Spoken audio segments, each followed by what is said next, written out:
ఎవరి మీద అయితే అటాక్ చేశారో వాళ్ళు ఓన్లీ హిందువుల ముస్లింల అని ఐడెంటిటీ కార్డ్ చూసి మరి అటాక్ చేశారంట అన్న. దీని వెనకాల ఏమన్నా మత విద్వేషాలు రేకెత్తడానికి చేస్తారు? మన తెలంగాణలో తెలుగు అయినా ముస్లిం అయినా బాయ్ బాయ్ అనే ఉంటాం. ఇప్పుడు నువ్వైనా నేనైనా ఇప్పుడు నువ్వు వచ్చినావు, నేను ముసల్మాన్ నువ్వు తెలుగులో మాట్లాడుతున్నావు, నేను కూడా తెలుగులో మాట్లాడుతున్నాను.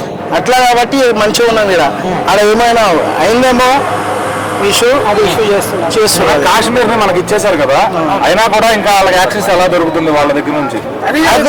ఇప్పుడు అదే కదా గవర్నమెంట్ ఫోకస్ ఇప్పుడు దీని మీదనే చేయాలి. ఇప్పుడు అన్ని వదిలి ఫస్ట్ దీని మీద చేస్తే మనకు తెలుస్తుంది. తెలిస్తే ఎలాంటి చర్యలు తీసుకోవాలంటారు? కఠినమైన చర్యలు తీసుకోవాలి. అంటే ఇప్పుడు నెక్స్ట్ ఎవరైనా ఇలాంటివి చేయడానికి భయపడాలంటే మన ఇండియన్ గవర్నమెంట్ ఇలాంటి శిక్షలు వేయాలి వాళ్ళకి. ఇప్పుడు శిక్షలు అంటే అన్న వాళ్ళ బాటలోనే ఉంటుంది. ఇక మేమేం చెప్పలేము కదా. వాళ్ళే ఇప్పుడు నార్మల్ గా మన ఇండియన్ గవర్నమెంట్ ఎట్లా అంటే ఒక ఇష్యూ జరిగినప్పుడు వాళ్ళని అరెస్ట్ చేయడం, మళ్ళీ కొన్ని రోజులకు బెయిల్ మీద బయటపడి ఇట్లా ఉంటుంది. కానీ ఇతర దేశాల్లో మాత్రం ఆన్ ది స్పాట్ చంపేయడం ఇట్లాంటివి ఉంటాయి. సో అట్లాంటి చట్టం ఇక్కడ వస్తే బాగుంటుంది అనుకో. కంపల్సరీ అట్లాంటి చట్టం రావాలి.